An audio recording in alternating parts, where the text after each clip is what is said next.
সুরধুরী গঙ্গায় কৃষ্ণ রূপ দর্শন করে ঝাঁপ দিয়েছে ধরার জন্য, এবার ভেসে যাচ্ছে।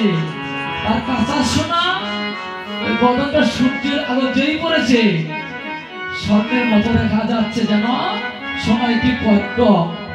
বলো সখী আমি ধরবো কি তাকে, ও তার রূপ সাগরে ডুবে গেলাম, রূপ সাগরে ডুবে গেলাম, রূপ সাগরে ডুবে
বিষ্ণুপ্রিয়া,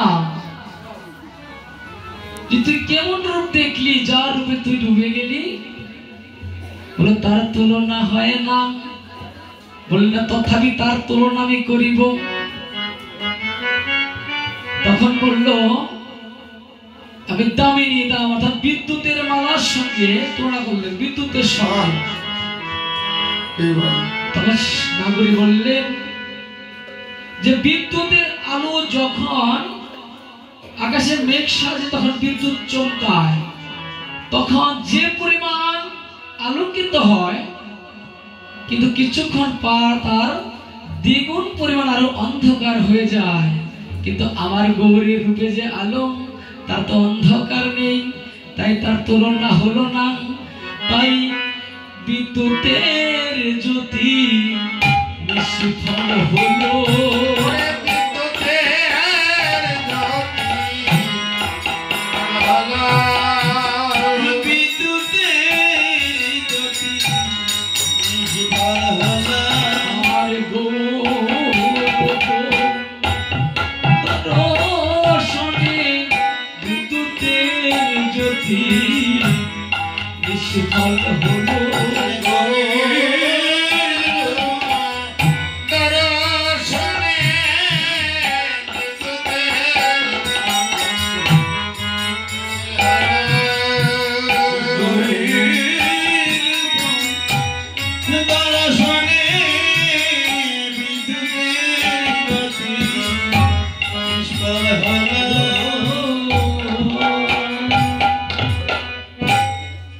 বিদ্যুতের জ্যোতি তুলনা হলো না দমন রুচি দর্শনে।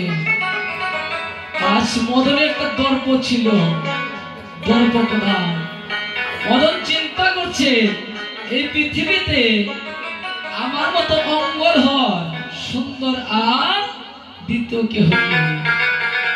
তার রূপের একটা অহংকার মদন। কিন্তু মদনের পূর্ব হইতে ব্রহ্মা তাকে সৃষ্টি করেছিলেন। তাদের অহংকার বেড়ে যায় কিভাবে?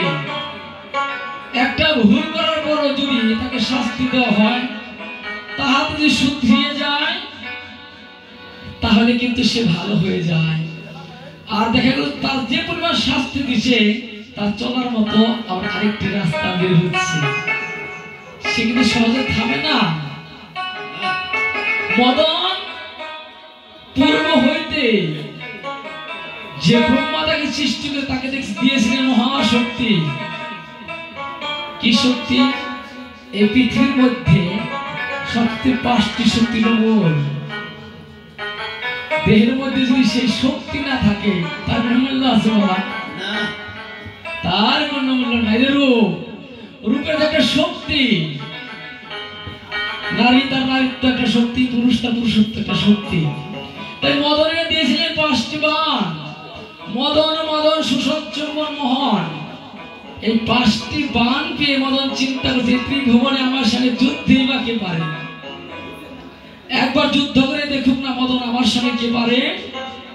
তো যে আমাকে সৃষ্টি করলেন, যে আমাকে বাণ শিক্ষা দিলেন, একবার আমি এই বাণ তার উপরে আমি নিক্ষেপ করে দেখবো এই বাণের কি শক্তি। অর্থাৎ একবার বিকসুর একটা ভক্ত ছিল, দেবাদেবের মহাদেবের ভক্ত, মহাদেবের আরাধনা করছেন আর মহাদেব অল্পতেই সন্তুষ্ট হয়। তার এক নাম হলো আশুতোষ। এবার এসেছে, বাবা ভক্ত তোমার কি চাই? বলে প্রভু গো, আমি আর তোমার কাছে কি চাইবো, তোমার দর্শন পেয়েছি এতেই তো আমি ধন্য। বলো না তথাপি আমি তোমাকে কিছু বরদান করবো, অথবা একটা বর আমি তোমায় দান করবো, যাকে আমি দেখা দেই দর্শন দান করি, আমি কিছু না কিছু ভক্তকে দিয়ে থাকি।